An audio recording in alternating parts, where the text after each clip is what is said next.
tik atrodo, kad tas gyvenimas yra ilgas.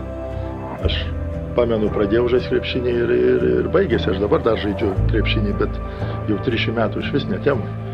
Tai tas sportininkų amžius, plus trauma yra labai trumpas, tai aš galvoju, kiek gali užkabinti per tuos 10 metų, daleiskim, ar 15, kol žaidi, tai reikia kabinti, nes paskui turėsi visą gyvenimą poilsį.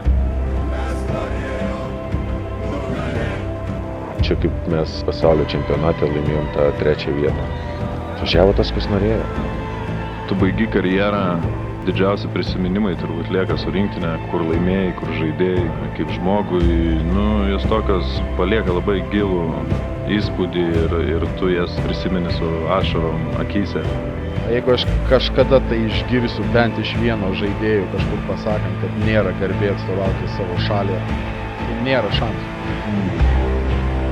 Bet čia yra, kaip sako, dušė įdėta. O ten tik auksas lignas. O čia dušė. Nieko nėra pasaulyje ir geriau, kaip žaisti už jūs, žaisti už Lietuvą ir žaisti už šitą mūsų trispalvį. Aš jūs myliu! Mes per mažai, manau, didžiuojamės tuo, kad esame lietuviai. Sutinka tūkstantinės minios, dėl to tu kovoji. Šneka vienas su kitu!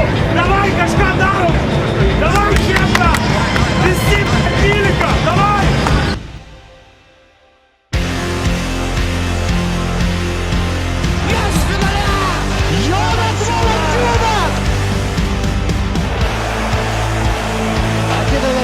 Save, visas jėgas ir visą širdį. Paskutinės sekundės ir tai yra viskas.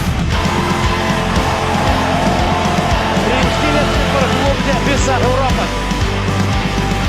Yra taškai! Lietuvos komanda laimi šias istorinės rungtynes.